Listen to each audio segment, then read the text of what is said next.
Fox Sports Net's coverage of IHSA March Madness is proudly presented by Country Companies Insurance. When it matters most, the country's behind you. And by Pepsi, the joy of cola.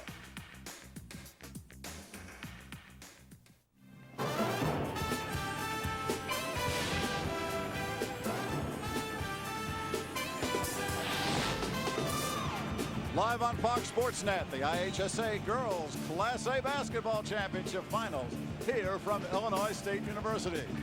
Well, everybody's ready to go. You see the folks are in full mufti. We've got basketball, March Madness, for the next month right here on Fox Sports Net. Hello again, everybody. Good morning. Welcome to spring in the Chicago and Illinois area, along with David Kaplan. I'm Mike Lederman. We begin with the girls Class A semifinals. David, the Class A tournament's always been the most fun for me because you see players you don't know and then they just break out, like Allison Curtin, who's gone on to star at Illinois, or Molly McDowell from Nokomis. It's really a wonderful coming out party for some of these kids. Yeah, this is a great stage. The TV cameras are rolling and everybody gets excited. You come to tournament play and you never know who that hidden star is going to be. No, we've got a couple of nominees tonight. We're going to see Marquette against Lewiston, two teams making their first tournament appearance. For Marquette, well, they've got an outstanding point guard in Kendra Snyder, and also in Michelle Bierman, the high scorer. Well, Michelle Bierman could score in a variety of ways. She also is extremely unselfish and will find the open man in the half-court offensive attack. Kendra Snyder, big, tall, aggressive on the boards, but also a very good passer. Lewiston, they are absolutely deep as a well. They'll run 10 or 11 players in their regular rotation, but two players who do most of the time, and they play most of the time. We've got Ronnie Beebe, also Janine Timmons, and they are actually the backbone of this team. Absolutely, and they are the consummate inside-outside attack. Ronnie Beebe really governs tempo in a ball game. The extension of the coach, if she can find a running mate, look out, it could be a very, very tough combination to stop. We will have both semifinals this morning and this afternoon. We'll have the finals tonight. Lots coming up right here on Fox Sports Net, so stay tuned.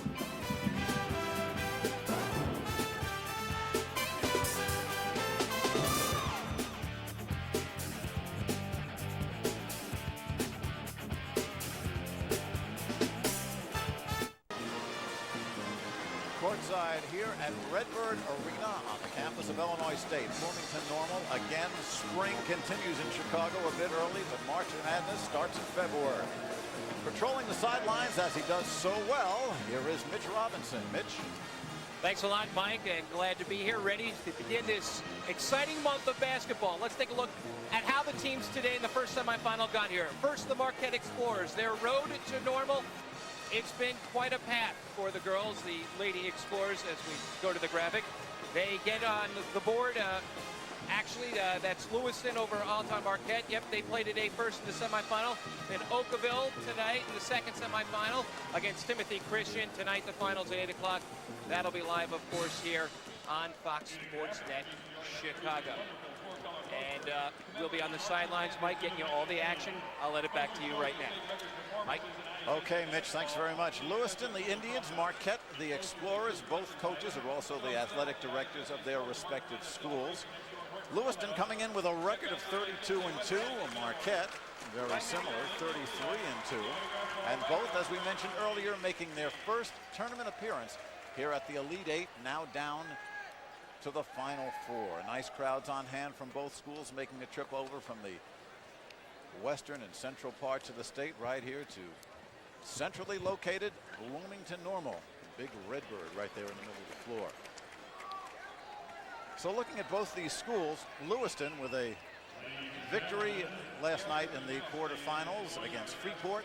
Marquette knocking off CPCI, Cissna Park. And they will meet today. Now our national anthem.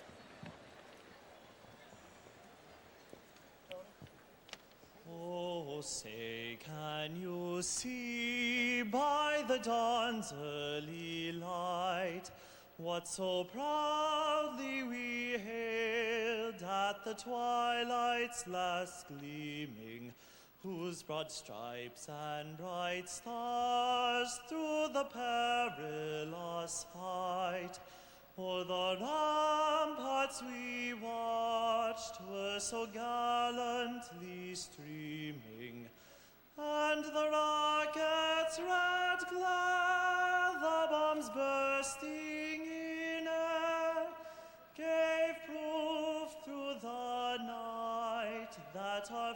flag was still there. Oh, say does that star-spangled banner yet wave o'er the land of the free and the home of the brave. National anthem sung very nicely by Fisher High School student Andrew Knox. Another tradition here, having students sing the anthem. And now both teams are ready for the starting lineups to be introduced. And to do that, our public address announcer, Jeff Fritzen.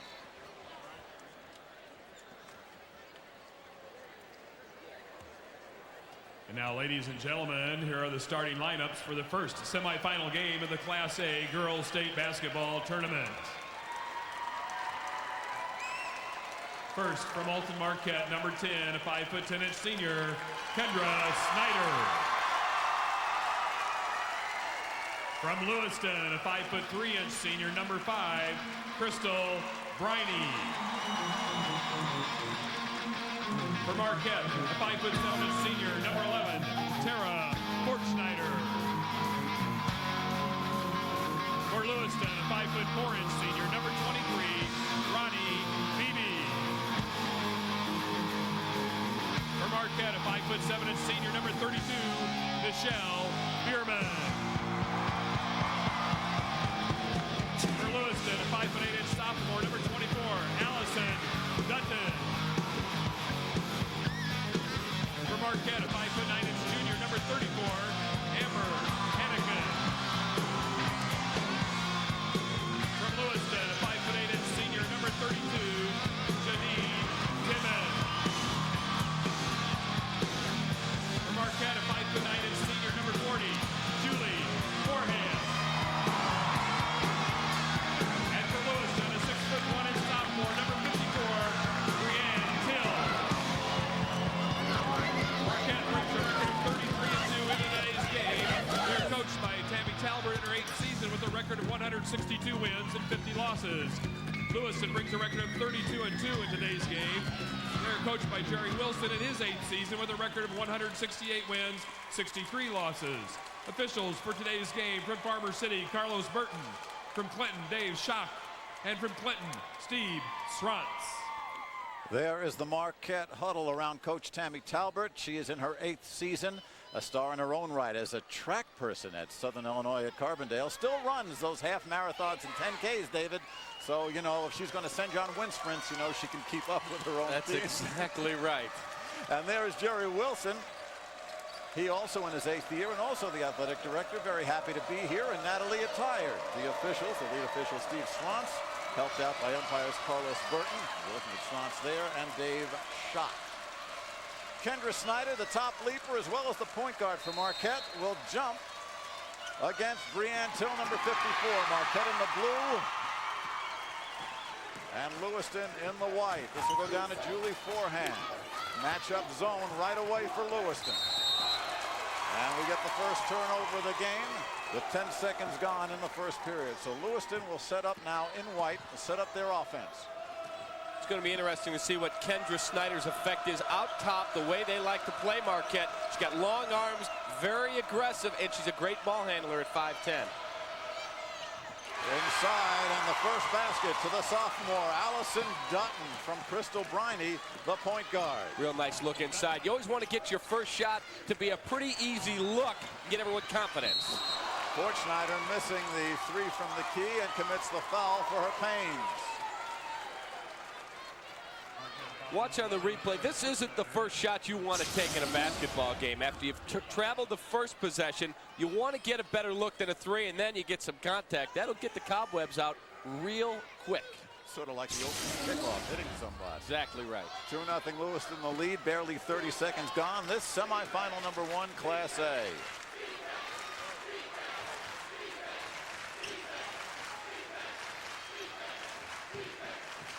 Inside to Brianne Till. And Snyder the rebound. Taken away, first turnover of the game. And the basket by Janine Timmons. Well, Kendra Snyder did a really nice job to drop down to the baseline, come up with the rebound, but you never, ever put the ball on the deck around traffic, and that's what led to her having the ball stolen. She was bailed out by the turnover. Here's Snyder. She runs this offense. She looks down for Bierman. Inside forehand. Julie missed the shot, and Till with the rebound. You're going to want to watch Till. She's a big 6'1" player who likes to shoot threes from the perimeter. Had 3 in the quarterfinal. And Snyder commits the foul. That's her first. Ronnie Beebe is very much the captain of this ball club. She is in charge. You can tell immediately when they come into the front court, everybody looks to her. Take possession, take control. Where do you want us? She is very good at controlling tempo. Ronnie, a senior at 5'4". There she goes, looks inside. And once again, Allison Dutton's got 4. Well, that's a tremendous pass. And right away, you can see Marquette starting to press a little here early. They took a 3 after the travel. They had a turnover, and now you've got another turnover looking down, trying to make something happen. 3 turnovers already for the Explorers. And a 4-0 lead for Lewiston. Coming inside and getting the open shot, Janine Timmons. Rebound Till. Nice job by Lewiston. Get to the boards, don't assume anything, and they come up with the stick back. And we get a foul going back the other way. And Marquette will go to the line with Amber Hannikin. Beebe the foul, it's her first. Marquette really likes to push the tempo. You can tell as soon as a basket scored at the other end, they're gone to the other end. They want to make things happen in transition. Hannikin 58% from the line. Awkward shot, but it works. Get that first couple points on the board, it relaxes you right away.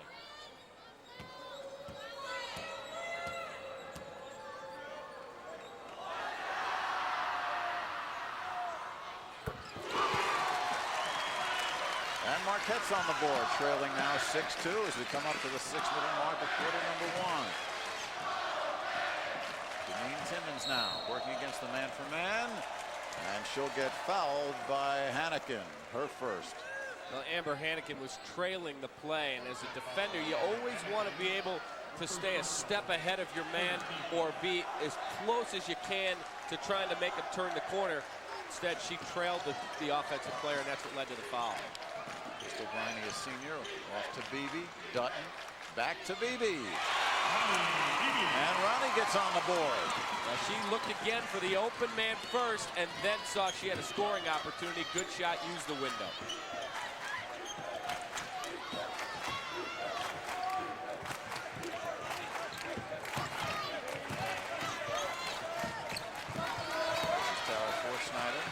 Hannikin has it blocked, but they call the foul on Allison Dutton. And Marquette got bailed out on that one. Yeah, that was not the kind of look that you want to get. Catches the shot right here, defender right there. There is a foul, contact on the arm. As a defensive player, when you've got an opportunity to get a shot block, you want to do as much as you can without fouling. If you just alter the shot, chances are you're going to cause the miss, and you can then grab the defensive rebound.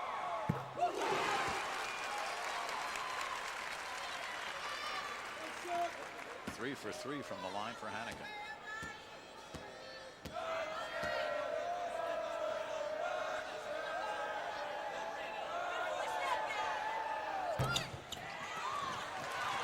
Five and a half to go. The lead is 5 for Lewiston with the ball. Ronnie Beebe coming through again. And the rebound for Snyder. This is Marquette's first possession since the travel at the start of the game, where they've gotten into the half court and seen if they can let Kendra Snyder operate. Again, they went to Hannikin, and Bierman with the follow, and she is blocked by Till. And the foul on Breanne Till. Lewiston needs to do a better job boxing out inside. You've got to put a body on an offensive player and say, hey, if you're going to come up with a rebound, you're going over the top. And there's your contact and your foul. Michelle Bierman on the line, shoots 71%. They call her Miss Consistency. 4-year starter for Tammy Talbert. averaging 20.4 points per ball game.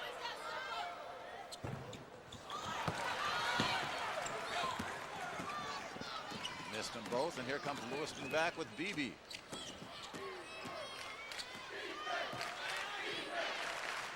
Marquette dropping back into his zone. Try to go inside, and almost a turnover. Yes, it is a turnover. Here comes Bierman. And immediately they look for Snyder. Fort Snyder for three. Bring it up. Good, clean look. Real nice opportunity there. Kendra Snyder thought about the shot, thought about forcing something inside, saw she had a teammate, open look, buried the three. Sarah Fort Snyder averages 9. That's her first bucket, and the first bucket for the team. Till has it knocked away by Fort Snyder.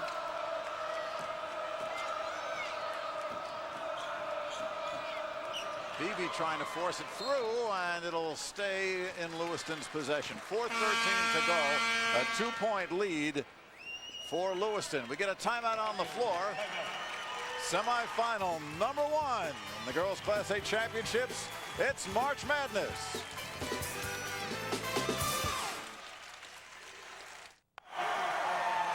There's the Mitch Robinson fan club right there. The broadcast rights for this event have been granted to Fox Sports Net by the Illinois High School Association.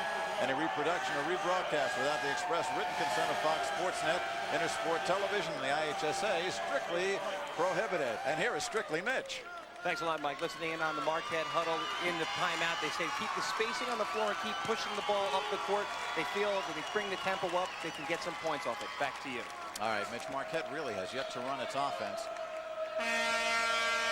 Their only basket, the 3 by Fort Snyder. Meanwhile, Lewiston inbounding the ball underneath its own basket. Beebe stop and pop. And the rebound by Hannigan. Ronnie Beebe shrugged her shoulders. How did I miss that shot? She's tough. She really does a great job at getting into the lane. Forehand missing from the corner. And the rebound to the smallest player on the floor at 5'3", Briney. Because she boxed out. What a great job at position on the rebound. And Janine Timmons missing. Rebound up to Till. And Brianne Till working inside. Got 4. Lead is 4. Nice job on the glass. Snyder into Bierman. That's the way Marquette is going to win the game. They're going to have to play a 2-man game. Kendra Snyder's going to have to start to dominate. They're going to have to look inside for Bierman. That 2-man game is tough to stop. Beebe again, this time has success. She's got 4 for Ronnie. We're seeing good tempo here, Mike. Up tempo, push the tempo, and try and get easy baskets. Snyder lets a 3 go. Good box out by Dutton. Here comes Beebe again. 4-point lead for Lewiston. And Briney tries to save it, but she's on the line. Turnover. And Jerry Wilson gets up and gives Crystal a little, what are you doing? Concentration, the key thing. See what Marquette does here now, half court. Crystal will sit. Coming in for her will be Heather Burrows. Number 10, there's Burrows, guarding Bierman. Forehand on the drive, and the travel on the way. 2:39 first quarter, and it's a 4-point lead. Sorry, David. Unforced errors are things that drive a coach crazy. Timmons again trying to go through about 3 explorers. Timmons is going to be able to get some shot opportunities after a Beebe penetration move to the basket. If she kicks out, should be shooters open at the 3-point line because she's done such a good job at getting to the basket. Ronnie hit the back of the rim and the back of the rim again. Ronnie And over the commits top. the foul. And that's 2 on Beebe, and that's not good news for Lewiston. Well, Beebe is going to have to continue to try and make things happen, taking the ball to the basket. There's the miss. There's the foul over the top. But what she's going to have to do, rather than taking contested shot opportunities in the paint, Mike, look for shooters back out at the 3-point line, kick it back out. The best way to an open look is through the post or through penetration. She's probably going to have to sit now with the 2 fouls. Tiffany Mayberry is going to come in. Actually, she'll come in for Brianne Till, who leaves with the 4 points. Tiffany, another one of the many interchangeable and effective parts of this Lewiston team.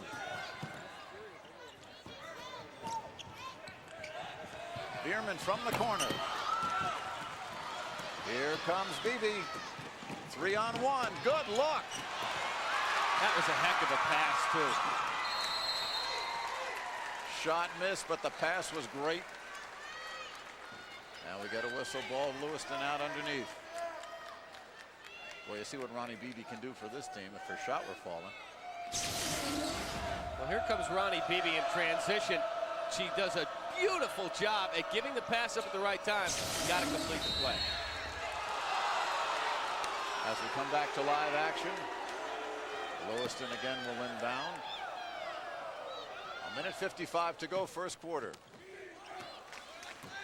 4-point lead for the Indians.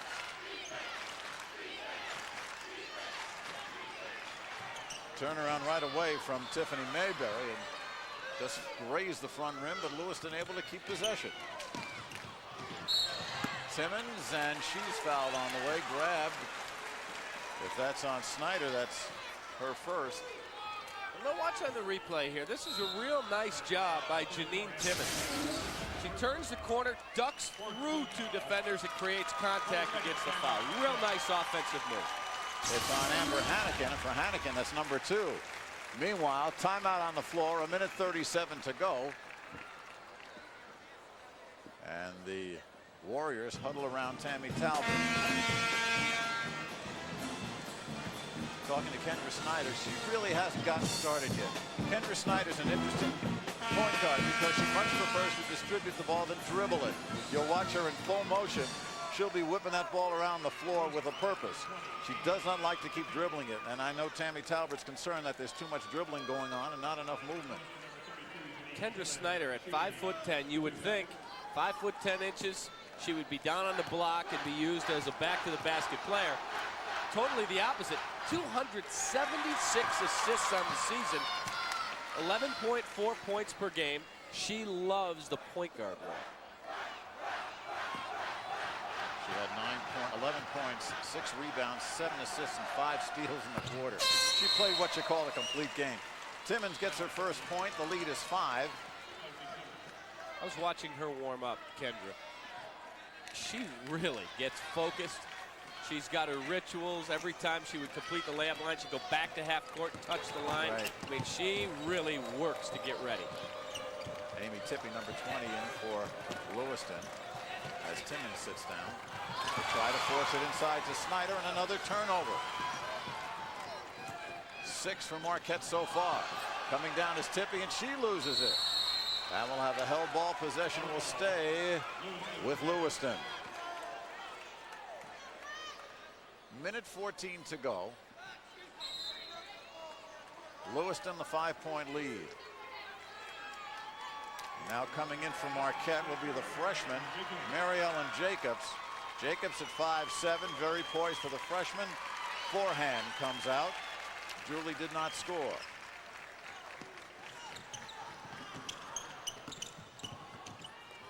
Beebe has it blocked.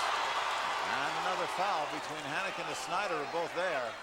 And if that's on Hannigan, that's 3. And if it's on Snyder, it's 2. Well, let's watch the dribble penetration. There, you can't tell from that angle. It looked at the original play at live action, didn't look like a foul. Tough to tell from that call. That was on Fort Snyder, and that's her second. We'll get a second look at it. You can make the call. That looked like all ball. Looked like all ball. 1 out of 2. Bierman leading the field. Looks inside Fort Snyder and has it nicely blocked by number 30, Tiffany Mayberry. 6-point lead for Lewiston. Final minute here in quarter number 1. Something an offensive player has to always be thinking, Mike, is who am I throwing the ball to? Can they do anything with it in that position? She had no chance to score there. And the 3 try by Heather Burrows, no good. The rebound follow-up is no good by Tippy, and the foul underneath will go against Lewiston, probably against Tippy. For Amy, that is her first. You look at Kendra Snyder. Marquette's situation is dictated as much by a player who's not here as those who are. Their starting center, Andrea Tappan, went down with an ACL problem in the playoffs earlier, and their inside game went with it. And they were doing a tremendous job compensating to get to this point. But she was their leading rebounder and really a presence inside. Fort Snyder tries the three. Burrows with the rebound. Look inside, Mayberry off the back rim, and again offensive rebound for Lewiston. A lot of scrambling, a lot of running, and it looks like it's going to be a foul here on Lewiston. And it's Beebe, and for Ronnie, that's 3. That is a huge foul. Lewiston's missed its last 7 shots. Well, Ronnie Beebe, the heart and soul of the attack. I mean, everything starts with her. She's going to have to sit for quite a while. Probably the rest of the half. Final seconds here, first quarter. Snyder with 4, 3, 2, and almost, but after the buzzer anyway. So that's the end of the first quarter. Lewiston and Marquette. The Indians of Lewiston with a 14-8 lead. They're +6. We'll be back.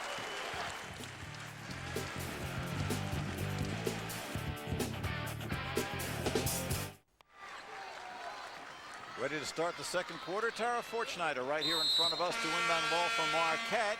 And the Explorers trail by 6 against the Indians of Lewiston. Kendra Snyder again having problems holding on to it. Fortschneider retains possession for the Explorers, driving through. Gets the roll. Soft shot. She gets it to sit down for Tara Fortschneider. Nice job on penetration. They have to be more patient offensively because Lewiston's doing a very good job packing things back up in the lane.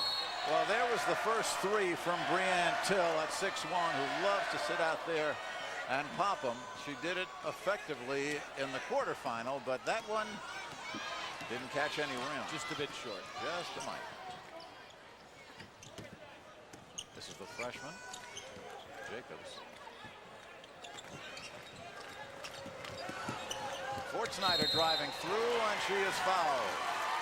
Good aggressive play, had the corner turn, knew she had the defensive player on her hip, and got the ball on the glass. Chance for the three-point play. It doesn't go, but she goes to free throws. Now here she comes. Watch her turn the corner. Boom, she's by the defender. She knows there's no way that anybody can stop her now without foul. Till picks up her second foul for Lewiston. Fortschneider, her first trip to the line. Now has 6. Watch how precise she is when she shoots free throws. Same routine, very little room for error in the way that she delivers the basketball. Elbows are in, follow through. You knew as soon as you said that. I knew she'd miss it, but very, very good form. Marquette creeping back now within 3. Burrows gets across the midcourt line.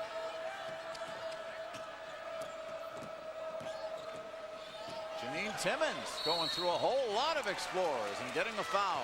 Nice job by Timmons, but you can tell this team, at least for a couple of moments, is going to say, where's Ronnie Beebe? Because she's so dominant with the basketball in her hand. 3 white shirts stuck out near half court trying to initiate the offense, and then Timmons says, I'll take care of it. Jacobs the foul.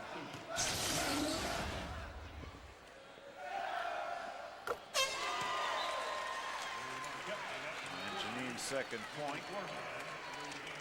Forehand comes back in. Fortschneider sits down for Marquette. Crystal Briney, this is a good substitution because she gives them a ball handler who could help get the offense going and get some continuity. Briney in, of course, for Lewiston. 2 free throws, 7 points. Lewiston back to a 5-point lead. Dangerous pass.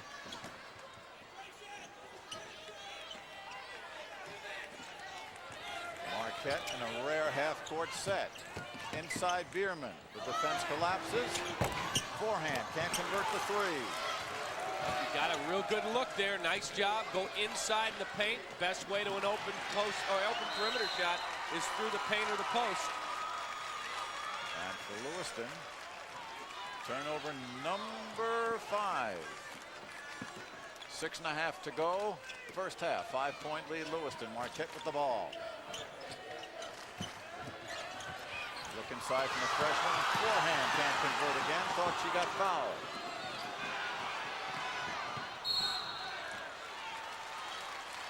And Mary Ellen Jacobs cannot save for Marquette. Good hustle by the freshman, though. Mary Ellen Jacobs really worked hard to get back down the floor and knock that ball away. Tippy comes back and loses possession to Bierman. Well, Marquette really only goes 6 deep, and the 6th player is the freshman. Open Here's look, got it. Snyder.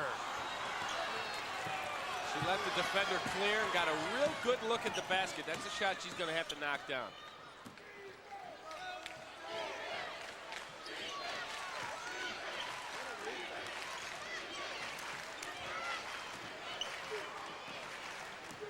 Briney thinks about it.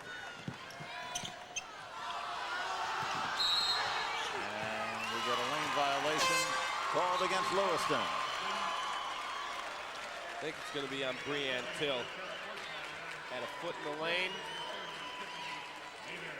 Fort Snyder comes in. Hannikin comes out for Marquette. 5:39 to go. Lewiston has led the whole way, and they're up by 5.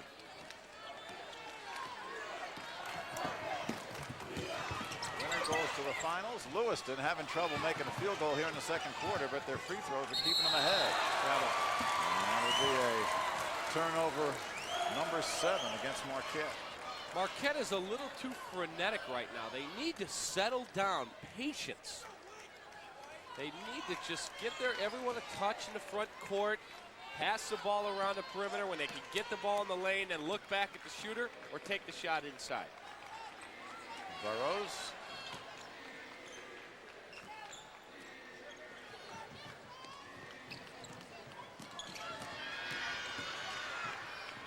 Briney looks, and Timmons fires it up. Another offensive rebound for Lewiston.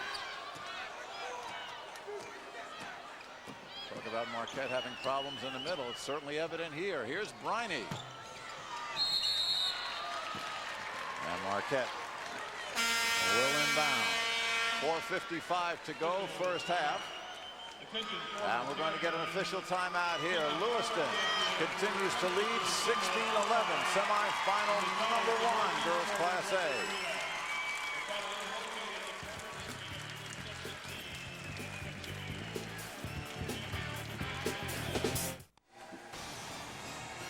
Well, the Hawks are on the road in St. Louis to battle the Western Conference's best. Tony Amonte, Eric Daze lead the Blackhawks against the high-flying Blues. Coverage starts in the game room. Hawks and Blues tomorrow, 1:30, here on Fox Sports Net. Here on Fox Sports Net, along with David Kaplan and Mitch Robinson, I'm Mike Liederman, looking at Jerry Wilson and his Lewiston Indians, leading right now in the Class A girls semifinal against Marquette. 16-11. Jerry Wilson went to Lincoln College and Illinois College and has coached and been the athletic director here the past 8 years. Here's Michelle Bierman. She's been held pretty much in check, and they put Snyder down low. I like that move. Right now, Kendra Snyder is not a factor in the game 25 feet from the basket, so put her down on the block. She can pass out of the post. She's a fine passer. She can step out on a screen down and get an open look, and she can score inside. And Breanne Till, the big player for Lewiston, is on the bench. So Snyder's the biggest player on the floor. Here's Fort Snyder coming through. Nice job to get between 2 defenders. She was looking at the perimeter for an open look and said, hey, I got a 5-footer. She's been the offense. Contested shot. 9 points for Fort Snyder. Lead down to 3, and another scramble in the lane. We get a held ball, and Lewiston will maintain possession. But Marquette, ever hawking. Good play by the freshman. More troops coming in for Lewiston. They keep rotating players. They've had 9 players in the ball game already. Here's Dutton coming in, and Tippy goes out. Amy did not score when she was in there.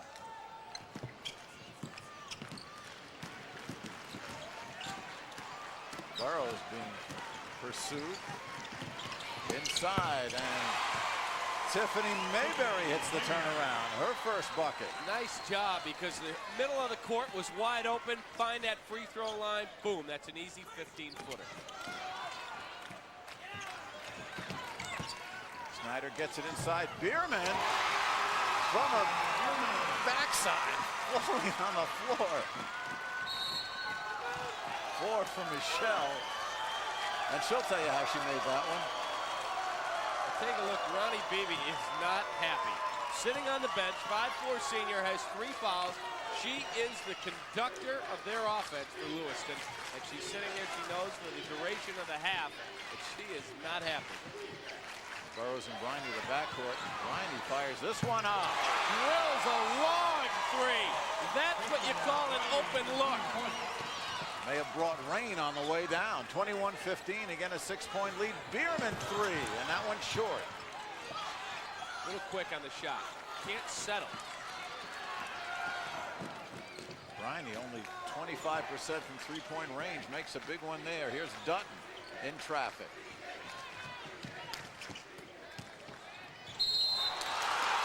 Being fouled is Mayberry. They'll get Kendra Snyder. That'll be 2 on Snyder. There's the pass inside. There's your contact.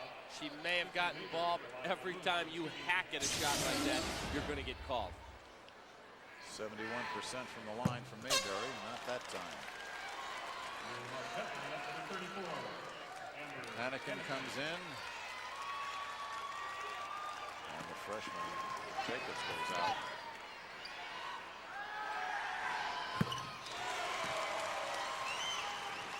Three points for Mayberry. Lead is 7 for Lewiston. Bierman stopping and popping. Nothing's falling for Marquette right now.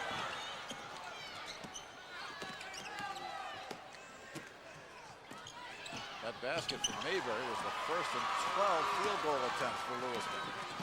After the turnover, Snyder.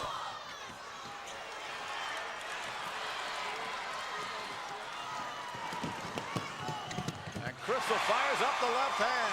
Crystal Bronte. Real nice job to finish there. Kendra Snyder flying down looking for a shot block, and she had her eye on the prize and finished it. Bierman very frustrated as she missed that underneath. The lead is 9. That's the biggest lead of the ball game. 2 minutes and 10.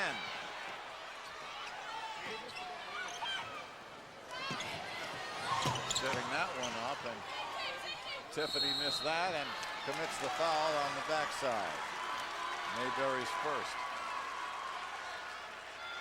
Boy, so often you see that where you get the shot you don't want, and then you try to make up for your mistake, and you come in and commit the foul. There's the shot. Not really contested, an open look, and then out of frustration, there's your foul.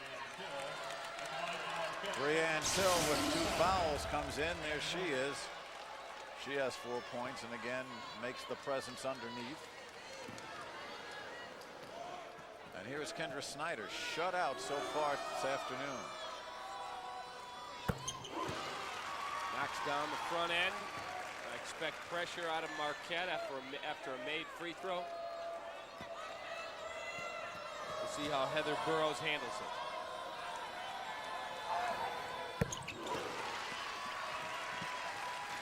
Cuts the lead to 7. 2 minutes to go first half. Here's Burrows, has it picked by Snyder. 2 on 2. Kendra, look! Nice job to finish. Got to the middle of the floor. Did a very nice job and laid it in. She's in the game now.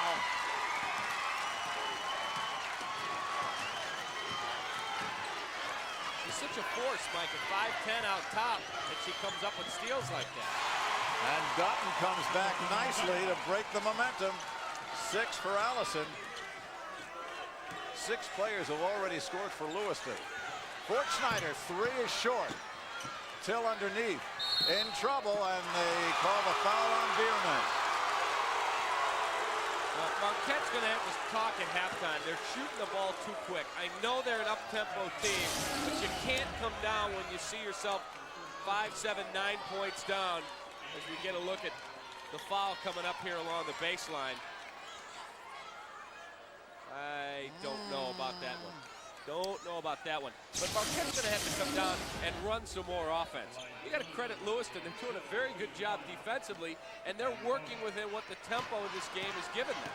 For Marquette, they come down, boom, first look, they're taking it. Because you're up tempo doesn't mean you have to take the first available shot. You take the first good shot. Brianne Till with 5.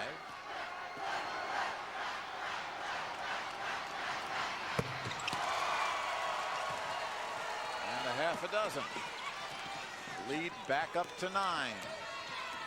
It's been the biggest lead for Lewiston.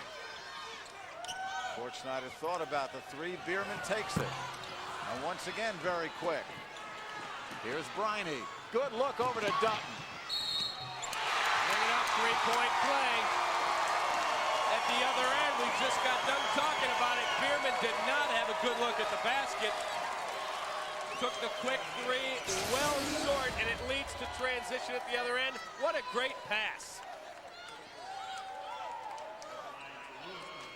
And the foul is on Hannigan, and that's her 3rd.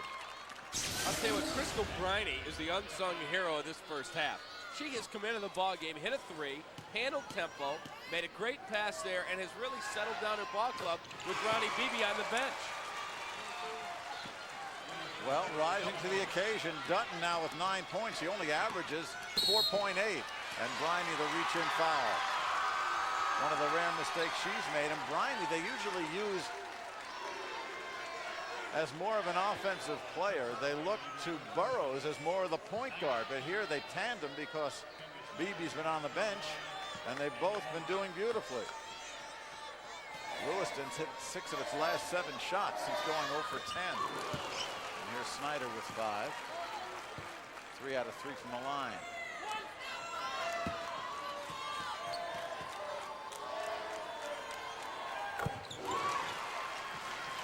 One minute exactly left to go first half. 10-point lead. And what a tough shot. First basket for Timmons.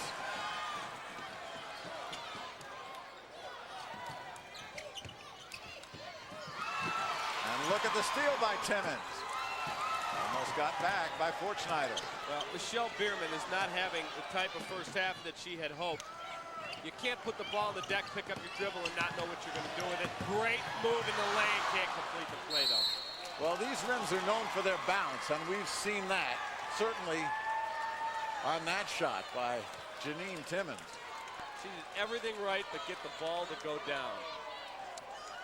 Marquette down a dozen, 24 seconds to go. Got to play one shot here. Have to.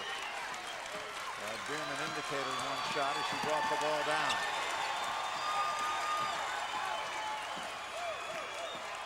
Schneider fires one.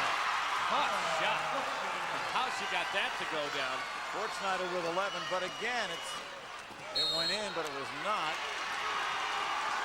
certainly the shot they were looking for. Here's a turnover, so Marquette will get another whack at it, down by 10 with 2.7 to go.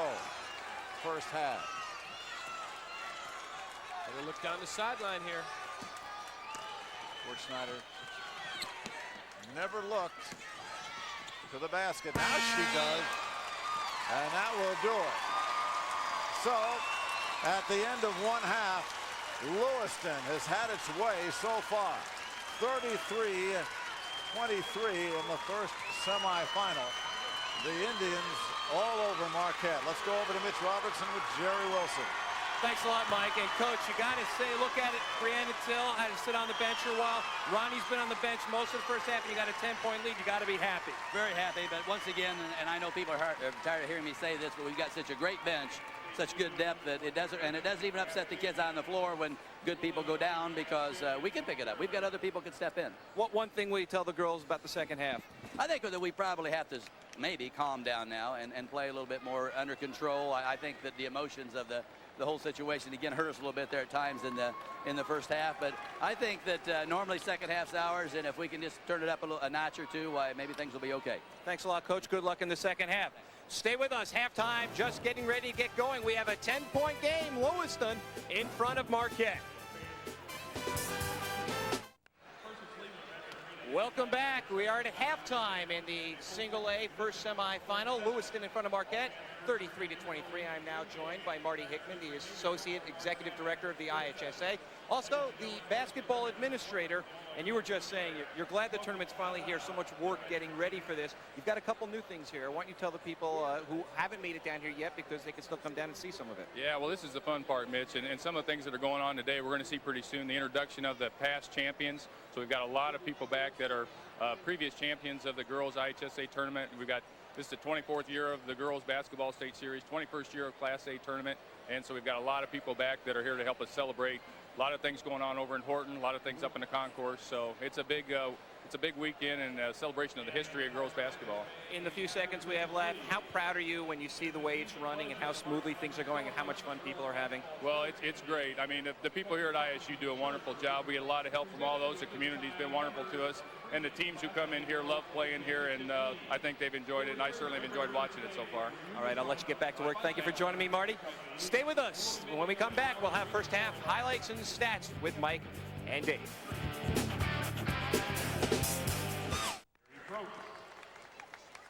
Back at courtside, 33-23. Lewiston leading Marquette in the first semifinal of the girls Class A tournament. And David Kaplan, the situation has been the depth of Lewiston has certainly been telling, but Marquette's inability to get going has to be a credit to Lewiston's defense as well. Absolutely. I think the depth factor that you just mentioned, Ronnie Beebe, who's their point guard and who they look to on every offensive possession, goes out with 3 fouls in the first quarter, and yet they don't miss a beat. They extend the lead as big as 12. Now it's 10. And that tells you a lot about the system that they run.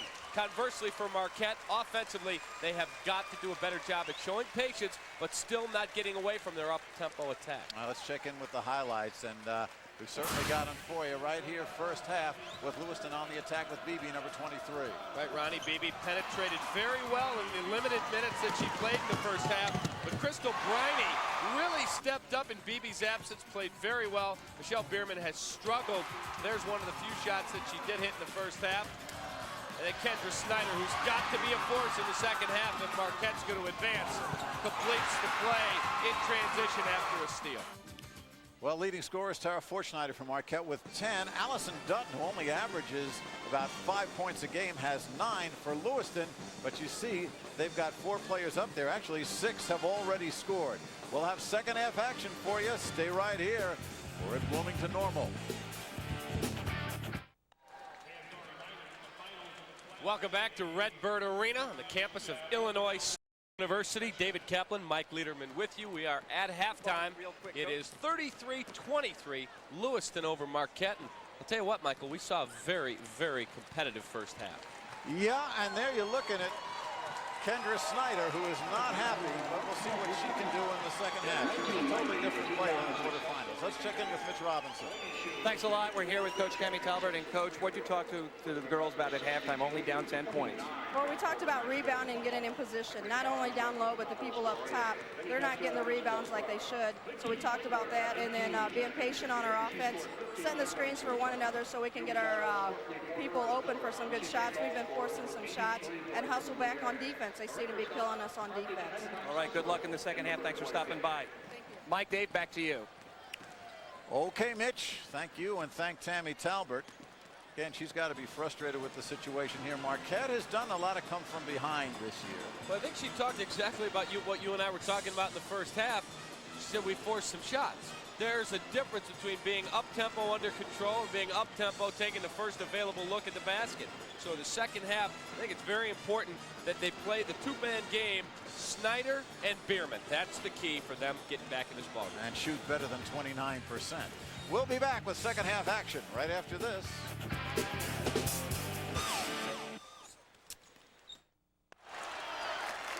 Well, the Marquette fans, such as they are trying to get their team going. Trailing by 10, will inbound the ball to start the third quarter.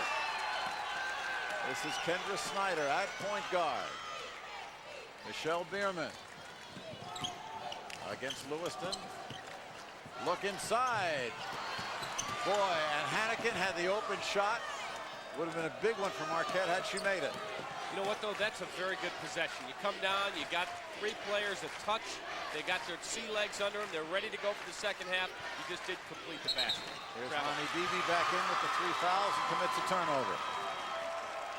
Ronnie played very well when she was in there, but went out at the end of the first quarter, set the entire second quarter. Will 3 fouls temper her enthusiasm and ability to penetrate? Probably not.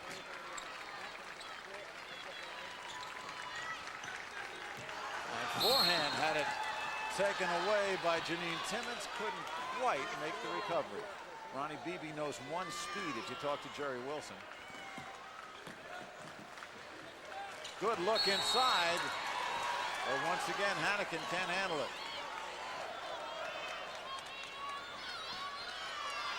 So a missed shot and a turnover for Marquette. First 2 trips down. 10-point lead, Lewiston on the ball. Jerry Wilson calls a play from the bench. Now tells Beebe to pull it back. 2-1-2 matchup zone and taken away by Bierman. Here's Snyder on a breakaway. Can Timmons catch her? No way. Nice job by Kendra Snyder to protect the ball. Did not allow Timmons to get the steal or the shot block, and she completed the basket. Usually it's Snyder finding Bierman, and there's Snyder with a tough foul, and that's her 3rd. As we look at the first half statistics, there's the story. 29% shooting from Marquette, David. And not everybody, and look at the 3-point field goal attempts. But you know what? If you go back and watch that first half closely, 29% is not representative of good looks. It's very tough shots a number of times. 3 turnovers for Lewiston in the second half, and let's make it 4. Here's Allison Dutton. Dutton having the offensive game of her career. Burrows is going to come back because Lewiston right now is a little bit out of sync. And Beebe will come out. Jerry Wilson says, sit right here next to me. We got to talk. And there you see him talking to Ronnie, and she's going to get right back in, we figure. Good look to Fort Snyder. And that time they get the roll. That is screen roll. That is a great job. Those 2 work very well together. And credit Kendra Snyder with a great pass. Fort Snyder finished the play. Beautiful job. Burrows from 3. And here's Marquette. They've cut the lead to 6. Here's Snyder in the open court. Fort Snyder and forehand. Bierman calling for the ball down low, and they'll set the offense, or will they? Fort Snyder somewhat out of control, but manages to draw the foul. Tell the tempo starting to go Marquette's way a little bit. They're a little more patient offensively, and they're doing a very good job defensively. Really have focused here in the start of the second half. And that's the 3rd foul on Breanne Till for Lewiston. Till with 6 points in the first half. Fort Snyder back to Bierman, and Snyder looks in. Michelle averages 20 a game. But you see how much more patient she is here at the start of the second half, Mike? They're looking to her now. Tough shot on the baseline. Well, you know, good shooters don't stop shooting, but you worry about the shot selection sometimes. Janine fired that one up and caught nothing. And here's Bierman with a 2-on-1. And the foul. Michelle Bierman commits her 2nd foul and really had the open look there. Now credit the defensive presence here. There you don't get the steal, but what you get out of Janine Timmons is she forces Michelle Bierman's rhythm off, and she misses the layup, and then it leads to a foul. Real nice job, a hustle play, when a lot of times a player would say it's an open layup, she's not going to miss it. Beebe is back in for Lewiston. They lead it by 6, 5:05 to go 3rd quarter. Till likes to be out there, and the feed inside to Dutton. Tough shot. Here's Snyder once again. And then just threw it away. Timeout on the floor as Bierman and Snyder misfire on that. 4:54 to go, third quarter. Lewiston has cut into the lead, or Marquette's cut into the lead. It is now 6. The Indians ahead of the Explorers.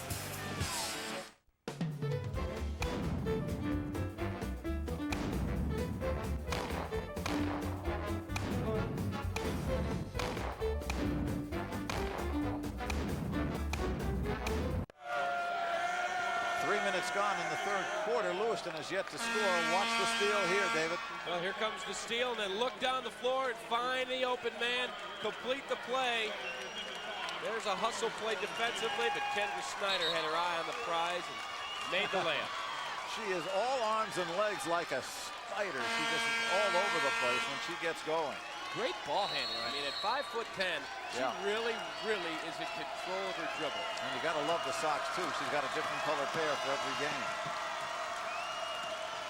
Lewiston with the ball, looking to score for the first time here in the second half. Here's Beebe up top. Look how Kendra Snyder disrupts what you're trying to do offensively. And Timmons almost had her pocket picked. Till.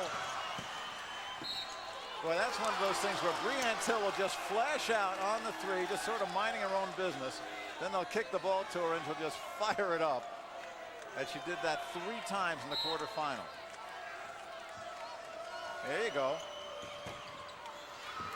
That's a set play. Absolutely. But she commits the foul, and that's 4. Well, this will be a true test of Lewiston's depth. That's just a foolish, foolish foul. She had 2 looks at 3-point shots in the last 20 seconds. Frustrated that she missed them both, and then commits just a foolish foul. Out she comes. Stephanie Mayberry back in. Till with 6 points. Okay, look, she's going to be a fine player 2 years from now when she's a senior. Just a sophomore. 6-point lead. Marquette trailing. Inside. Boy, Hannikin finds everything except the rim, but everything except the basket, but the follow by Fort Snyder. What a great job on a stick back. This is a very tough shot by Hannikin. And now here's the pass into the post.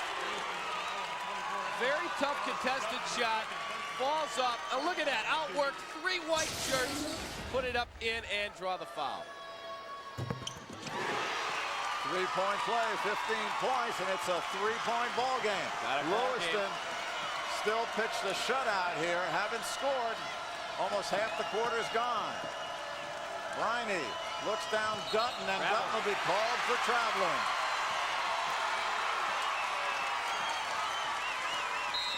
Jerry Wilson's liberal substitution allows him to keep bringing fresh bodies in to try and find something that's working. He's probably going to need to take a timeout and get his girls refocused. Tippy in, Dutton out for Lewiston. 3:57 to go. Nice feed down to Bierman. That, we talked about it. 2-man game. Snyder and Bierman. Beautiful job, good passing. Back comes Beebe. Here's Crystal Briney. Bierman took a poke at her, almost committed the foul, and Beebe gets tripped up by forehand. Well, the momentum has been all Marquette. They have cut a 10-point lead down to 1. And Lewiston still has not scored. We saw that in the quarterfinals last night. Seneca didn't score the entire second quarter against Oakland. 19-0.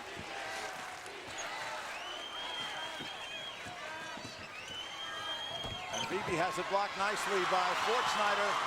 Look at that pass by Snyder, but too far for Bierman. Tammy Talbert says, what are you doing? Good thought. Yeah, you got to know where you're throwing the ball, and to complete a pass 70 feet down the court is extremely difficult. And you saw Kendra saying, yeah, my bad. 3:20, third quarter left. 1-point ball game. Lewiston with what had been a 10-point lead. 2-1-2 zone, 2-3 zone, however you want to call it. Beebe. Really confounded Lewiston, but Beebe knocks down the jumper. Big basket for Lewiston. This team is so accomplished, and they don't rattle. Fort Snyder for 3. And guess who's ahead? Well, we're tied. Fortschneider with a 3, and there's the foul on the shot. Fortschneider gets her 3rd. She does not like the call. Watch her here on this 3. Look at that follow through. They just textbook. You watch her at the line, you watch her shoot her jump shot. Textbook. She follows through. Here's Janine Timmons. 2 for 3 from the line. Short on that.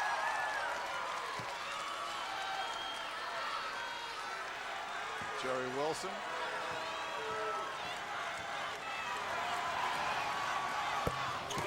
Splits them. She has 6.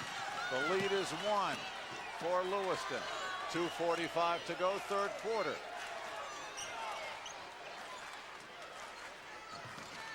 Tough pass inside. Bierman has it taken away, but that pass never should have been thrown. And Snyder's going to pick up her 4th foul. That is huge. She's got to come out of the ball game now, no question. She has to be more perceptive in that situation. If you watch the replay, she may not have committed a foul, but you can't put yourself in the position where the official can call it. You can see her there. There really isn't any contact. She doesn't deserve a foul. Well, Beebe with that left hand, too. Look at Kendra. Wide. Well, she sits down now. She's right. She did not commit a foul there, but you can't put yourself in the position where the official can call it. Beebe with 3. Jacobs in there. And she gets the rebound for Marquette and immediately is tied up by Timmons. And Lewiston will get the ball on the possession arrow. So Mary Ellen Jacobs came right in, got the rebound, but was tied up. Lewiston with the ball, they lead it by 1. Here's Beebe, overshoots it, and again Jacobs another rebound. Nice job. She used one hand, tapped it, and grabbed it. Nice rebound. Here's Bierman. Be interesting to see, David, who sets up this offense now, or how Marquette will set it up. There you see the 12-3 run Marquette's been on. Fortschneider.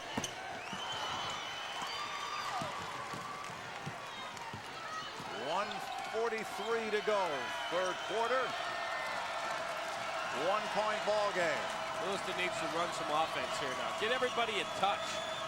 2-1-2 zone, and here's Bierman with the poke. Michelle all alone. First lead for Marquette.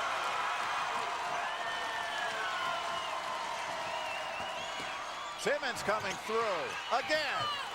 Nice job. Misses the first shot, stays right with it. Offensive rebound and a stick back. Nice job out of Timmons. Back in the lead, Lewiston by 1. Marquette setting up now in the final minute of the 3rd quarter. Good ball game. Look how much more patient they are here in the second half. And we've got another game to come. Oakville against Timothy Christian. Oakville, the consensus #1 team in Class A. Timothy Christian, the lone Chicago area representative. Now that's going to be a contrast to styles. Oh, yeah.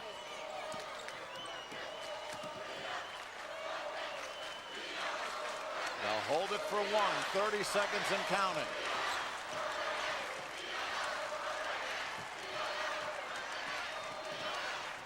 Tara Fortschneider with 18 points. It's 10 better than her average.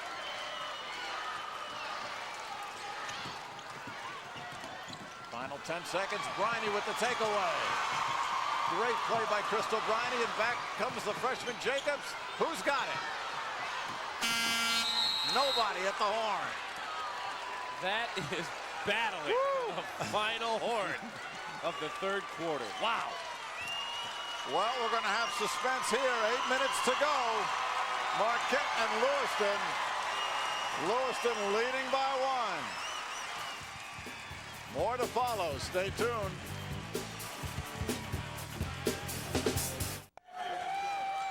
So you say you love Chicago sports, then you already know about Chicago's only daily half-hour dose of your favorite teams and sports figures. The Game Room, nightly at 7 or before the game. Along with David Kaplan and Mitch Robinson, I'm Mike Liederman, ready to start the fourth quarter. Let's check in with Mitch, who was checking in on Jerry Wilson's Lewiston huddle.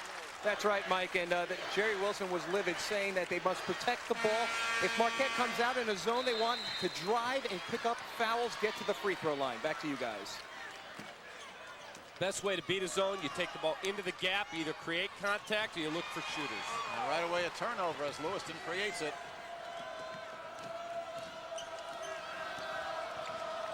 Timmons, and this is Megan Burrows. Ronnie Beebe's on the bench. This is Briney, hit a big three earlier. Amy Tippy, number 20. Burrows again. Winner goes to the finals. Kendra Snyder on the bench with 4 fouls for Marquette. Till on the bench for Lewiston with 4.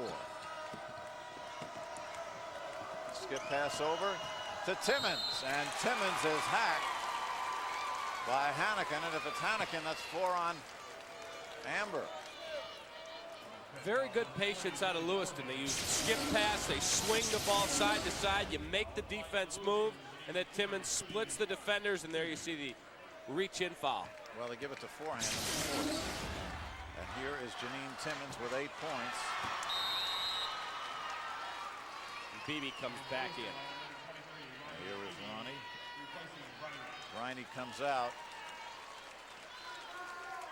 And I don't think there are 2 more important baskets in this game for Lewiston than the ones Briney hit. The big 3 and the steal and lefty lay-in. Timmons with 9. The lead is 2. Full court pressure from Lewiston. They've done that all year. Bierman calls a timeout. Smart play. She had 3 white shirts around her. That is a very perceptive play. Very perceptive. She had the ball stolen, came up with the loose ball, and was able to get the TO. We'll show it to you again. Here she comes, picks up her dribble just before half court, and is able to corral and says, give me the timeout. Let's give it to Mitch.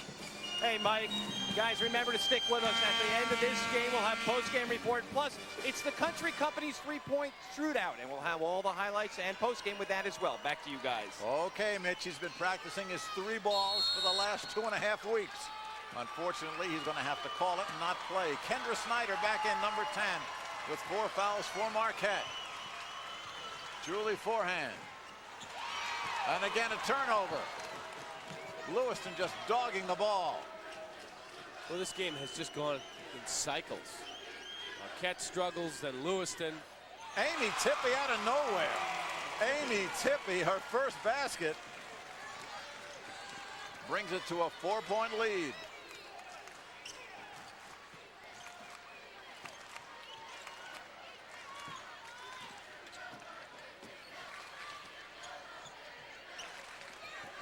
Look into Bierman.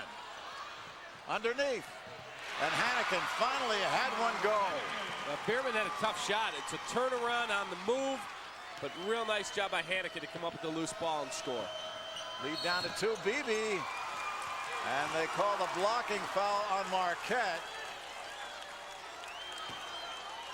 And shaken up some, looks like Julie forehand. That'll be her 3rd foul. She was looking for the charge. She wanted to be rewarded for her pain. She may have had a point. You make the call. Here comes the penetration. Ah, well, she does a nice flop. You know, you see that one. You see Julie does. Beebe misses everything with that one. And forehand comes out still wincing. Mary Ellen Jacobs comes in. There's pain there. Yeah, I think she may have gotten a Charlie horse, caught a knee right in that thigh. Beebe now with 8. Lead is 3 for Lewiston, and an inbounds turnover. Fortschneider stepped on the end line. I don't know about that one. She never had possession of the basketball. Talking to the official, Carlos Burton there. He was right there. Timmons inbounding. There's Tippy. Burrows looking, and we get a violation before the ball was thrown away. 42-39, 6:05 and counting. Yeah, as they say. No, they don't do that. Here's Bierman with room. Now that's the first shot on the perimeter that she's really gotten within the context of their offense. Open look, she's their best scorer, and she buried it. And we're tied at 42. Here's Beebe, and she is fouled by Bierman, but before the shot. That's the third on Michelle. No basket. Well, Bierman shoots nearly 50% from three-point range, and here, as you see, David, she's actually got a look. Clean look, shoulders over toes, which is the way they teach it. Look how she goes up and down in the same spot, follow through, and buries the shot. Nice job. BB, 64% shooter. Then there's your contact for the foul. And a good rebound by Tippy underneath. She has it blocked. Here's BB again. And Marquette has the ball, or do they? And the foul by Timmons. I'll tell you what, when Kendra Snyder gets a rebound, nobody's getting it away from her. And that's a foolish foul. She was looking in the opposite direction. Timmons had a shot at it, because Snyder didn't see it. You don't get the ball away from Snyder. Yeah. If there was ever a time, that was it. He was looking south, and Timmons was coming from the north. Bierman again sets it up. Not a bad shot. She caught it. And we're going to call the foul on Jacobs. Just pushed Beebe. And Ronnie hit the deck on all fours. Not intentional. Whoops. She saw the screener coming over. Said, "Get off of me." You think she saw her, David? I don't know. Not until it was too late. Yeah, out of the corner of her eye, Mary Ellen Jacobs saw a white shirt and said, "Get off me." Beebe, 2 out of 5 from the line so far. 9 points, 3 out of 6. And there's Ronnie. Everybody's pretty dinged up. But I've worn those. Let me tell you something. If you're wearing those, your ankles have definitely taken a beating. Snyder the rebound. 1 point lead for Lewiston, 5 minutes and counting. Court Snyder. Over the back, Jacobs. Can't get the roll, and the rebound to Tippy of Lewiston. Opportunities for Marquette, but they can't convert. Here come the Indians.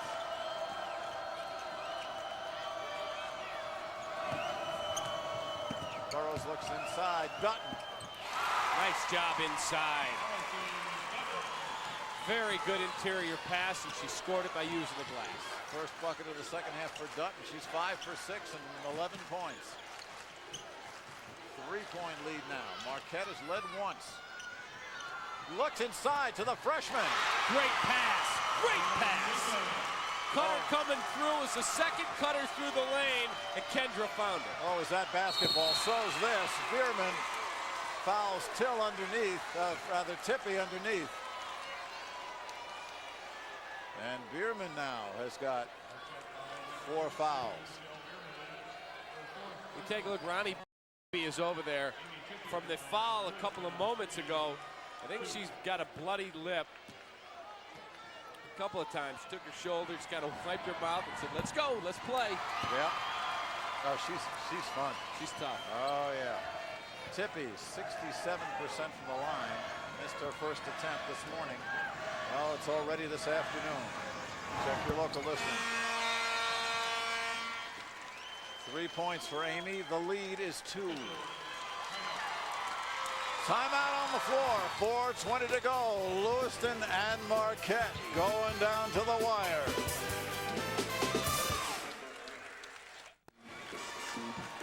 A full day of girls Class A basketball action concludes tonight with the championship game. Don't miss it. Live at 8 tonight only on Fox Sports Net. I'm Mike Lederman along with David Kaplan. Mitch Robinson roaming the sidelines. Brian Stevens, our statistician. Dave Smith, our associate director.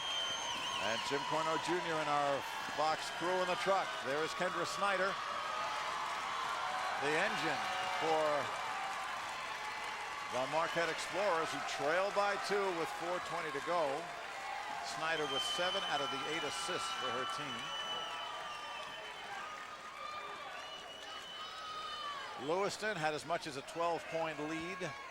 Marquette came roaring back in the third quarter, and now 4:19 counting. Michelle Bierman with 4 fouls. Mary Ellen Jacobs has it taken away. Great job by Timmons. Here's Janine over to Heather Burrows.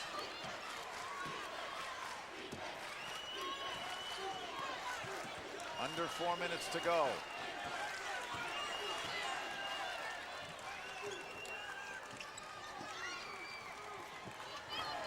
Tippy is going to get called for the travel.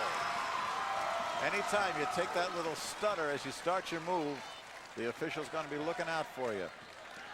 Well, he's not looking out for you, he's looking out at you. There you go. Okay.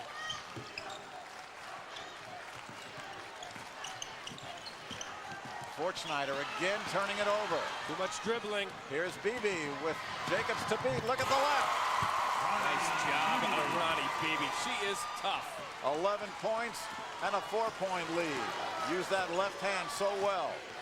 Too much dribbling out of Marquette offensively. Pass the basketball. 3:15 left, fourth quarter. Snyder from 3. Doesn't get the roll. Dutton the rebound. Tippy will bring it across.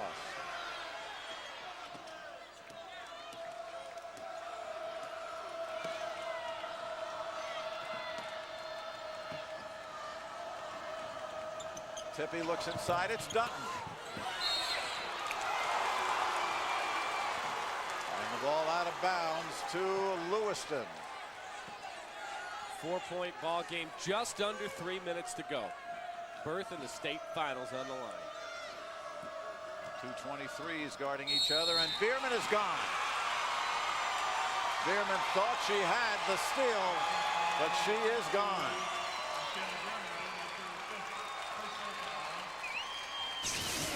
You can't gamble like this. She's their primary scorer. You cannot take that gamble. Real nice job by Beebe. You're going after the best ball handler on the floor, possibly. You cannot make that mistake, especially as a senior. Well, the question will be, will Michelle get a chance for retribution tonight and the consolation of the championship? Kendra Snyder urging her teammates on. Now, who's going to step up offensively?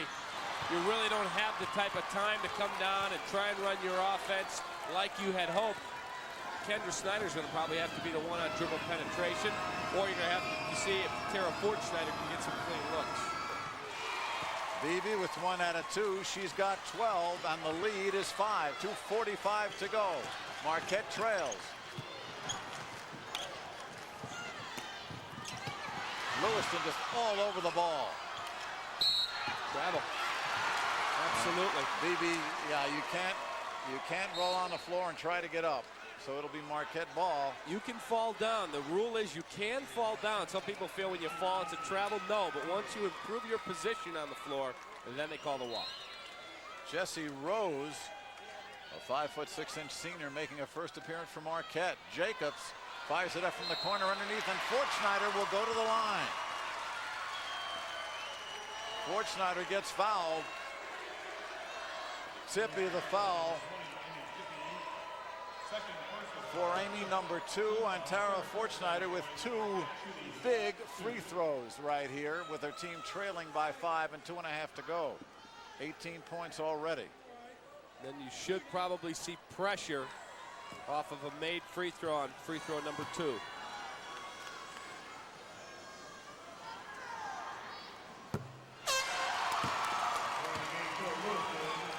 And Brianne Till, number 54, comes back in with her 4 fouls. Tippy sits down. Amy with 3 points, all in the second half. 1 out of 2 for Fort Schneider, 19 points. We'll pick up half court. Lewiston with the lead. Snyder and BB, and Snyder is going to be gone.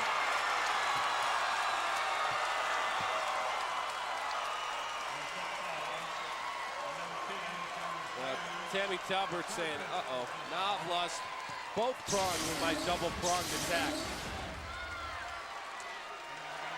Really nothing that Kendra Snyder could do there. Real nice job by Ronnie Beebe forcing the action. Takes the chance on a turnover or a charge, but it works out. And Kendra Snyder takes a seat and has to hope that her teammates can find 4 points to close this deficit and either force overtime or win this basketball game.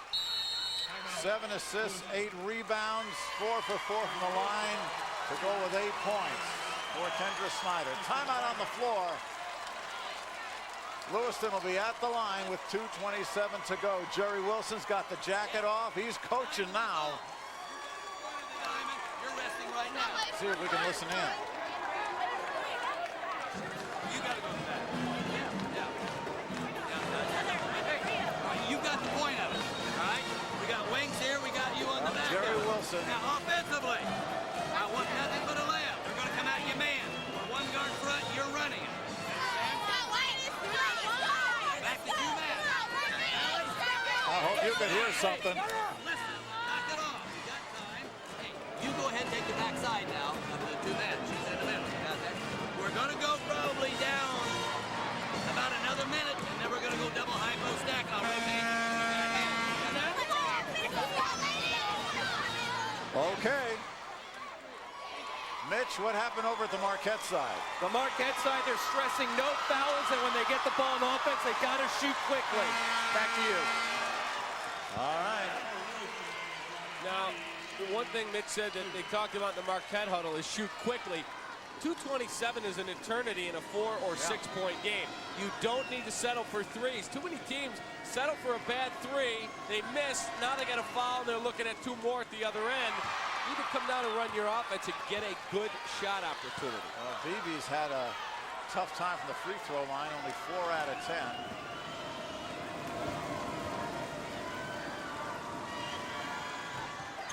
4 out of 11. But look at Briney. Here's BB again. Well, you work that hard, you get 2 missed free throws, and you don't come up with the loose ball. 2:15 to go. It's a 4-point ball game and another foul. Marquette and Lewiston back at the line. This time it's Hannigan, and it's 4 on Amber.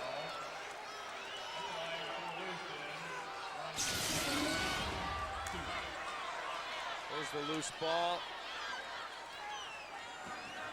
And there Ronnie Beebe comes up with it. When she's got the ball in her hands, she's pretty darn a sure bet that she's not going to turn it over. 13 points for Ronnie Beebe. Leads her team. Fort Schneider with 19 for Marquette is game high.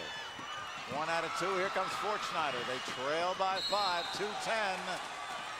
And Timmons fouls her. Jerry Wilson jumping up and down. I don't know what he wants, but they call the foul on Timmons. Jerry Wilson thought that. I think he wants to travel. Yeah, he wanted either that or an out of bounds call. And Lewiston now just gets into the bonus, so they've done a good job not fouling. Very tough to tell. Doesn't look like there's contact there. Question is, who's going to take the shot? Here's Timmons with another steal. And she gets fouled. So Janine will go to the line. Well, Julie Forehand turned the ball over at the offensive end and then laid on the floor and watched everyone go the other way. The Marquette players have to look up and say, you know what, there's almost 2 minutes left. We're down 5. The game is not over. It tells you when you see Michelle Bierman and Kendra Snyder go out, everyone lets down in their intensity because they really don't have the confidence in themselves. Well, the person to pick it up is Tara Fort Schneider, obviously. But she, although she can create some of her own shots, really she's the recipient of Snyder and Bierman's passing most of the time. So Tara's got the only offensive threat. Hannikin's got 5 points, but we know that she's basically a low post player. Wilson again.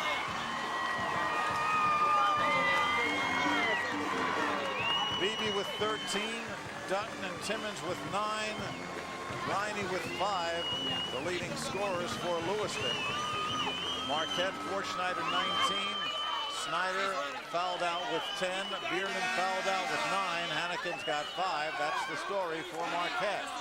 Reset, 1:54 left, the semifinal here in the Class A Girls Championship. Lewiston with a 5-point lead. And a chance to build it. Janine Timmons is also an adventure at the free throw line, under 60%. But today, she's made 5 out of 7.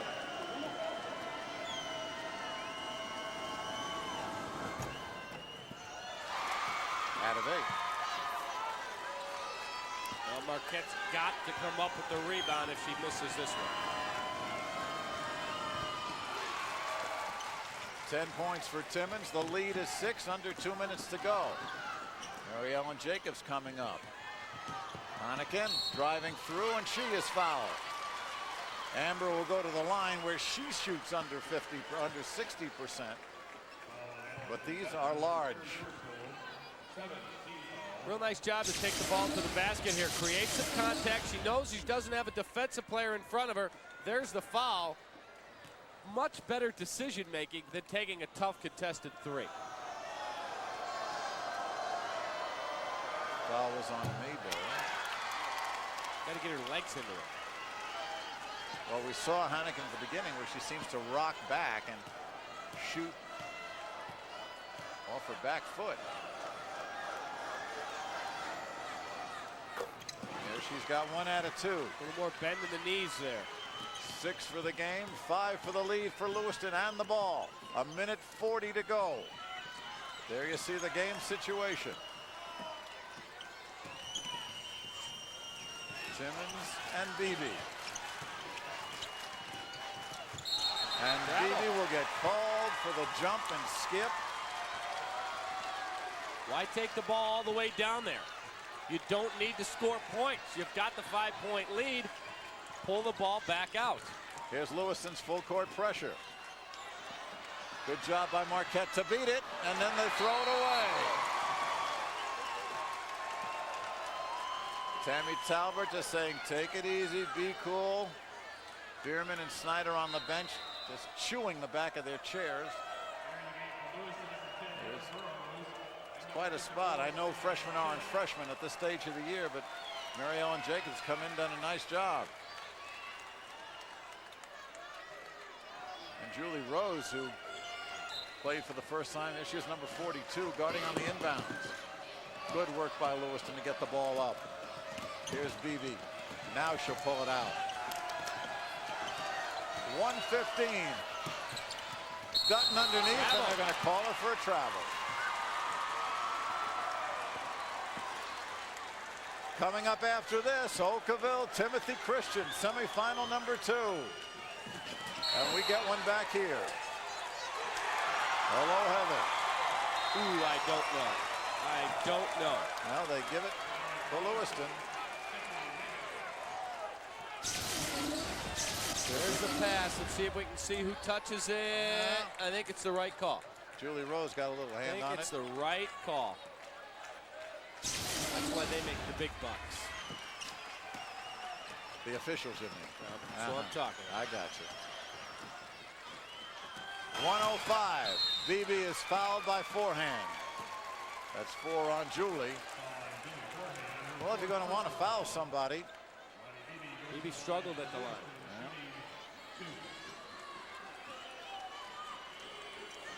Winner gets the winner of Timothy Christian Oakville. That game coming up live right here, right after this one. She's got some great shoes on.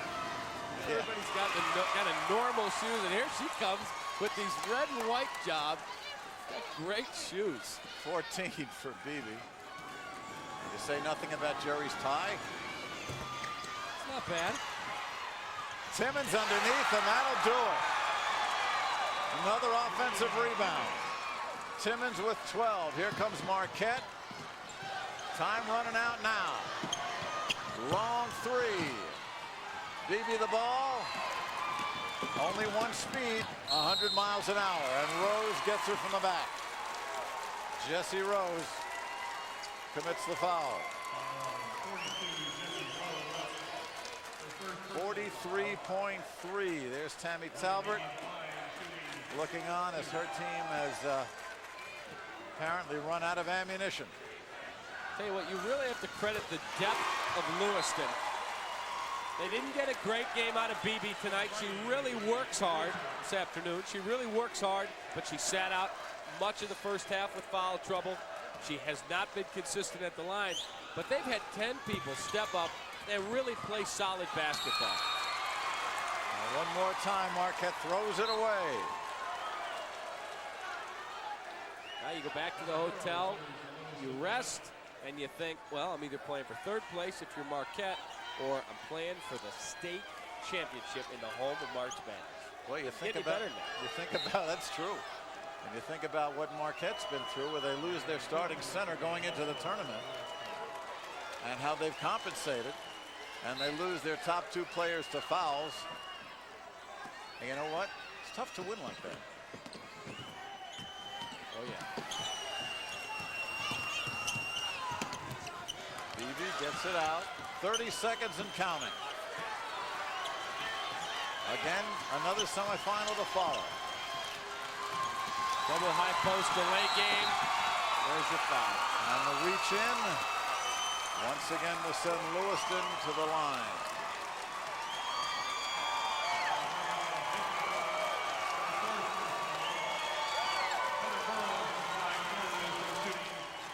Mary Ellen Jacobs picks up her 4th, and the Marquette bench tells their story. Burrows still looking for her first point. She may not have scored today, but I'll tell you what, Mike, she really was a picture of consistency in that first half when Ronnie Beebe went to the bench. They look to her to really run the offense as a point guard. Defensively, she's got problems. So she really calms them down when she's running the point. So she gets into the scoring column, builds the lead to 10 with 19.4. And still the pressure from Lewiston.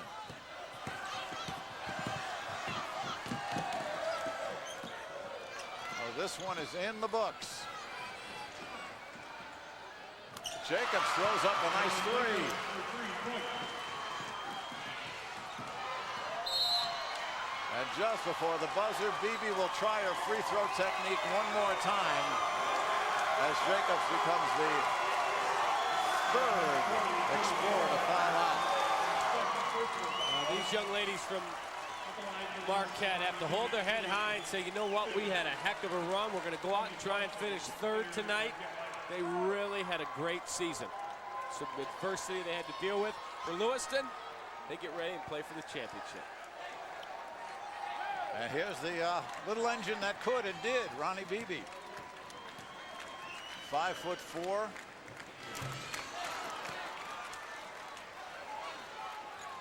15 points.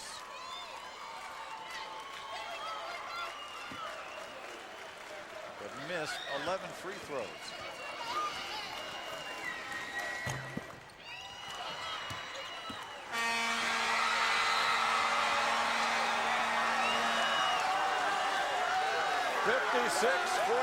Your final. Those Indians are going to the state final.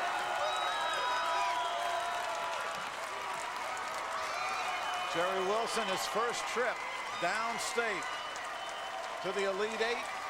He's made it through that, the Final Four. And now he's to the big one. Marquette will play for 3rd. There is Tammy Talbert. And there is Jerry Wilson. Coach, athletic director, and he's with Mitch Robinson. Thanks a lot, Mike. Here with Jerry Wilson and Ronnie Beebe. First, we'll talk to the coach. Coach, after a third quarter in which you guys didn't score for 4.5 minutes, you got to be pretty relieved the way it turned out. Yes, we are. And we talked at halftime about not wanting that to happen. But when you play good teams, you know they're going to make a run, and they did, and we were able to hold them off. So you got your star player next to you. The one thing that stood out for the finals, free throws. You guys are going to have to start hitting them. yeah, we're going to take her out here behind the building just as soon as we finish this and shoot about 50 or 100 before she has anything to eat. Thanks a lot. Thanks a lot, Ronnie. Let me borrow you real quick. Out there, you got the sore ankles, you're getting popped in the mouth, and you keep coming back for more. You're pretty excited, I take it. Yeah, very excited. We've been working for this for 8 years, and we're finally here in the championship game, so pretty excited. What do you do from now until then to keep your emotions in an even keel to get ready for the evening game? They're not letting us stay and watch the game. They're making us go eat and go back to the hotel and rest, so we're off our feet. All right, well, congratulations, good luck, and we'll see you tonight. Bye. Thanks a lot. Stay with us when we come back. It is the Country Company's three-point showdown right here on Fox Sports Net.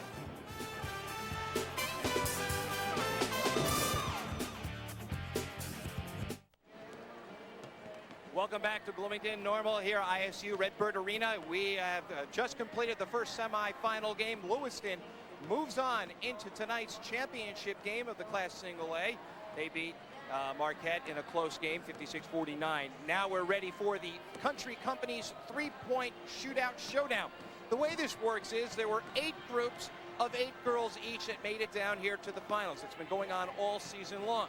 The girls then had a competition last night, and they've come down and whittled away to the final 4. Those 4 are Amy Fuller of Peoria Heights, Jessica Gilsman of Pittsfield, Diane Hollingsworth out of Cerro Gordon, and April Sedgebrook of Cisna Park CPCI. The girls, as you see right behind me, warming up.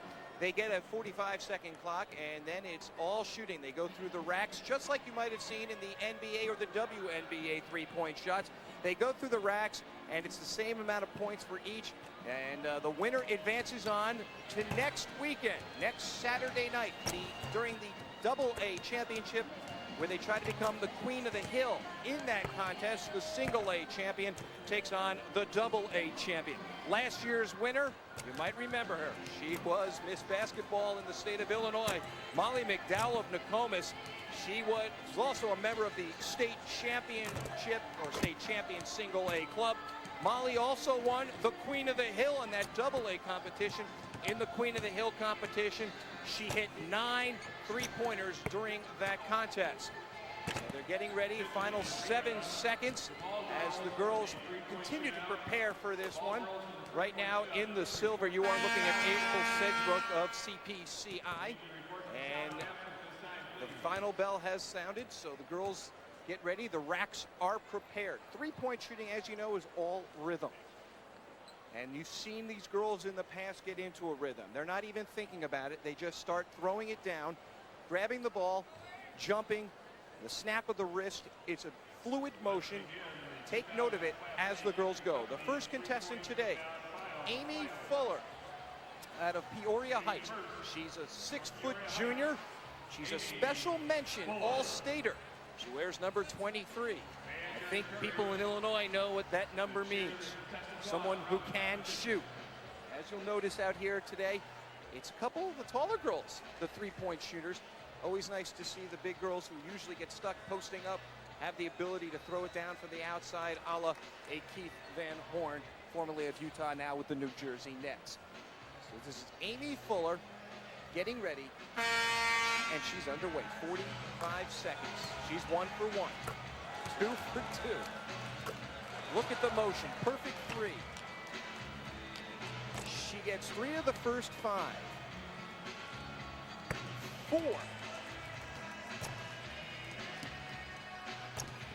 4 shots so far made.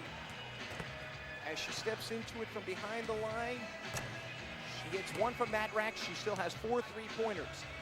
Finishing up with 15 seconds to go, Amy Fuller. 3 balls to go, she has 4 made.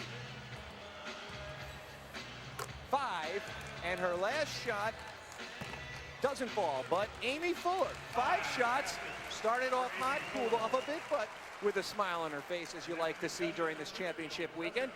And there's your sportsmanship, getting it from the other contestants. 5 shots. Now from Pittsfield, Jessica Gielsman. She is a 5'5" senior. As they re-prepare the racks, she too will have the 45 seconds. The shooters placing the racks where they like them so they can make the fluid transition from one rack to the next. Gielsman looks like your prototypical outside shooter.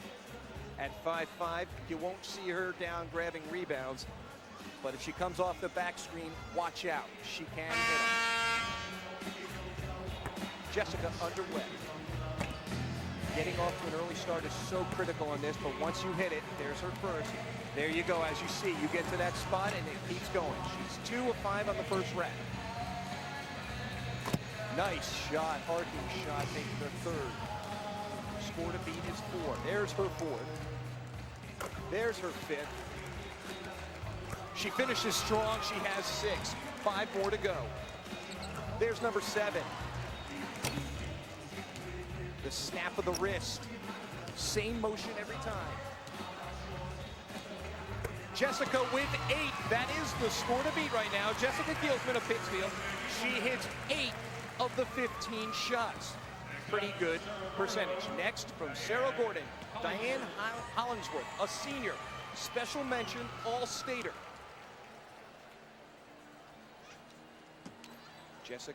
Diane lining it up. She knows now that was a tough one to beat.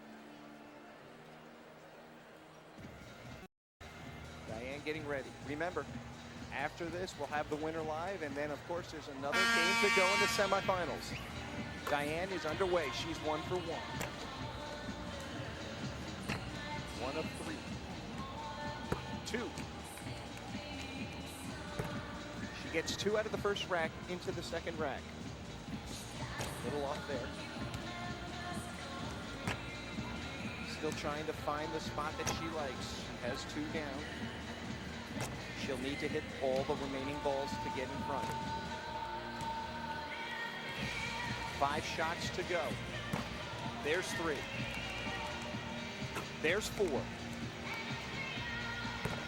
Oh, just missing. She has 4 and finishes with 4. The score still, I believe, is 8. We're coming up to the final shooter out of CPCI. April Segerbrook, a 5'9" junior. Here's something for you. April not known for the three-pointer until she got into this competition. In the regular season, she was 4 of 21. She only attempted 21 all year and only hit 4. But she gets hot when the competition matters, and now she's here in the finals of the single A three-point shootout showdown. And her first one is good. 2 for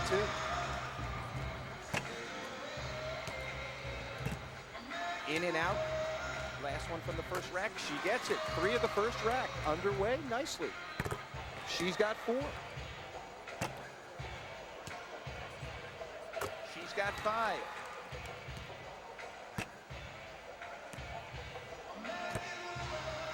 She'll have to hit 4 of the remaining 5 shots. April tries. There's 6. Air ball on that one. Get it back under control. Little off. And it looks like Jessica Gielsman is going to be your country company's three-point shootout showdown champion. She's got the smile on her face.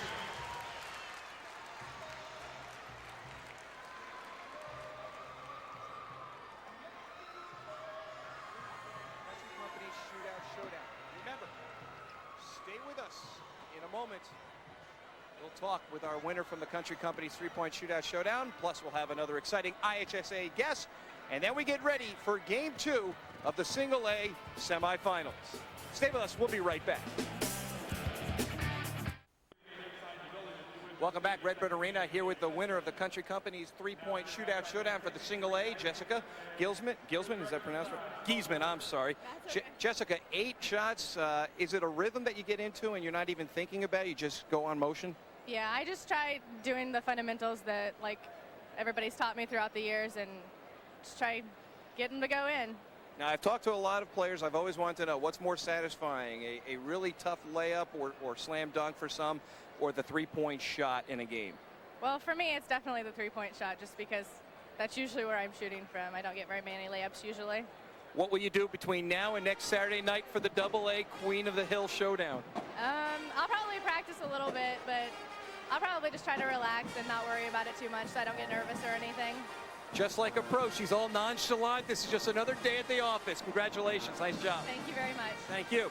Stay with us. When we return, Mike and Dave look at Game 1's highlights of the Single A Championships here on Fox Sports Net.